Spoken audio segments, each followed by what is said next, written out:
this episode of Rooted. We're at New City Cafe on Parsells Avenue.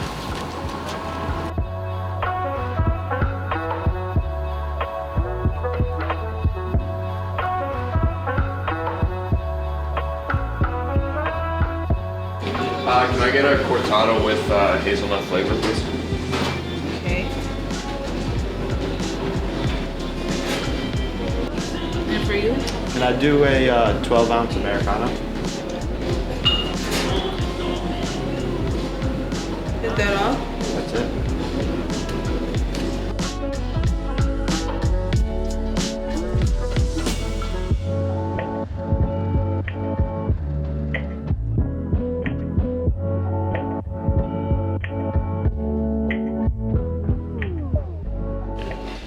So Nick, I heard you guys have a great story here about how you started the cafe.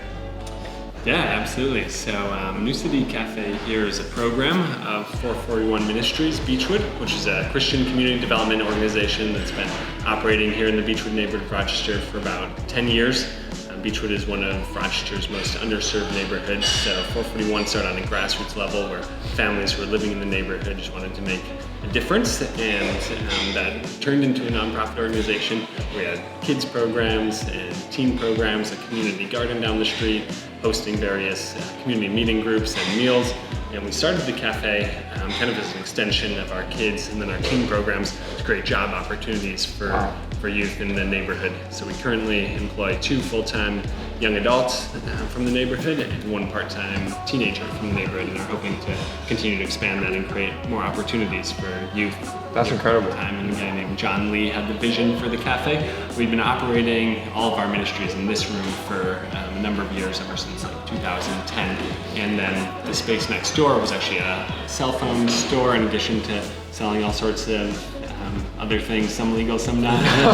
When they left, we leaders in the organization got together and were thinking, what would be the best use of that space. At the same time, we were sort of wrestling with a lot of teens who were part of our teen programs, were sort of getting disengaged, falling out around 15, 16 years old. And Rochester has one of the lowest high school graduation rates in the country. So we're saying, wow, we really still want to be engaged in these kids' lives. What can we do that will engage them if what we have going right now isn't necessarily clicking? So the idea of creating jobs was huge, and creating a space where the community can truly kind of gather and just have a comfortable and safe place for everyone in their neighborhood. That's amazing.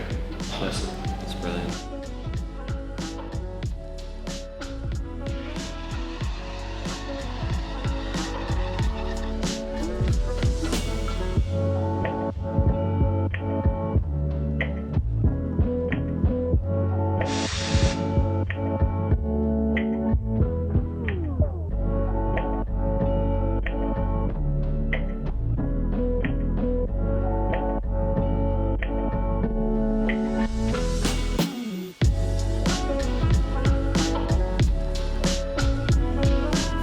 So we opened the cafe back in 2017 and began roasting our own coffee offsite in 2019. In the past couple of years, we've been fundraising, and we purchased a building right down the street here where we've been working to establish our coffee roastery. So we can get equipment and kind of build out the space to actually make it functional, but it should be relatively soon. What's the advantage of doing it in-house like that? So, yeah, really because we're getting such a great deal sort of renting space where we are, there isn't a huge economic advantage, but it really increases our capacity. Mm-hmm. So right now we're pretty much at our limit. Like all of our storage in the other place is sort of getting to, like we can't really store as much as we need to. Mm-hmm. And then we're also like, today we ended up selling more coffee than anticipated over the weekend, and we're pretty much out of coffee. Yeah. And I can only roast on Tuesdays at the other place. Okay. So if this was going, I would have roasted Saturday, Sunday, today. Not the way to be. Yeah, it's good to have business going strong, but just more flexibility to sort of do what we want and to increase capacity as demand increases. Yeah, take it to the next level. Yeah. All right, now let me get some things Getting here a little bit. So right in, this is the drum where the beans are roasted. So you start by pouring unroasted beans up here, this lever, and the beans all dropping to here, and then they're spinning around. There are flames beneath the roaster heating it. Usually we drop the beans in when it's about 400 degrees. The temperature then decreases when the beans enter, and then you're going down to about like 250 and then coming back up to around 400. During that process, which is about 10 to 15 minutes, we can change the sort of the degree to which the flames are cranking, and also change the airflow. So I can like really increase the amount of air that's being sucked out of the drum here, and making changes like that during the process impact the final flavor of the beans. So after like 10 to 15 minutes of roasting, drop them right in there. And that fan that's going right now cools the beans rapidly so that they don't, once you are ready to drop them, you don't want them to heat up too much more after that. So then in this tray, they cool, and pull that, and have a bucket underneath that. Is that what determines like a medium roast, dark roast, or Yep, is it the temperature, or is it?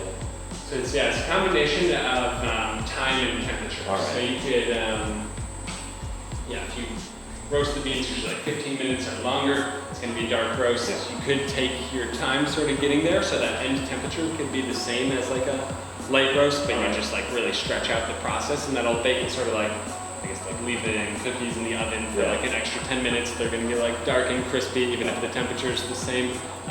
Or you could just crank up the heat, go through it really fast, and end up in a darker roast. And even those kind of things will impact the flavor also.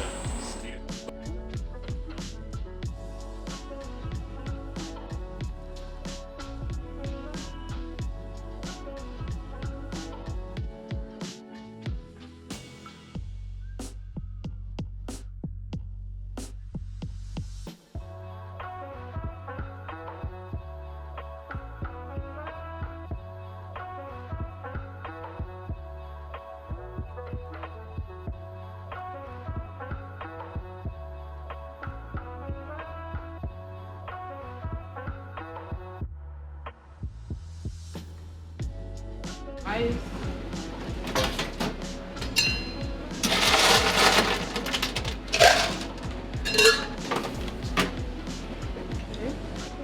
So cinnamon bun latte, you made it up yourself? I made it out of a messed up order. Caramel.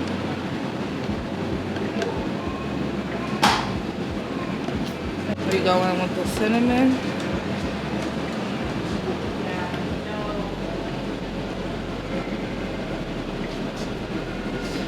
And then we come in with the ice.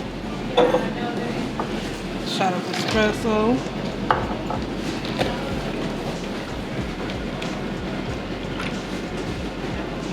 Add French vanilla.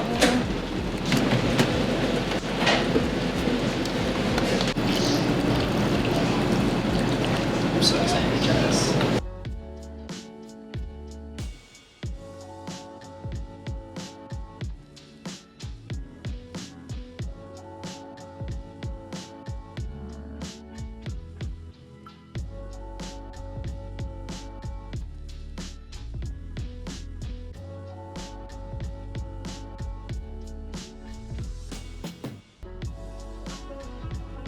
That's it for us here at New City Cafe. Thanks for tuning in to this episode of Rooted.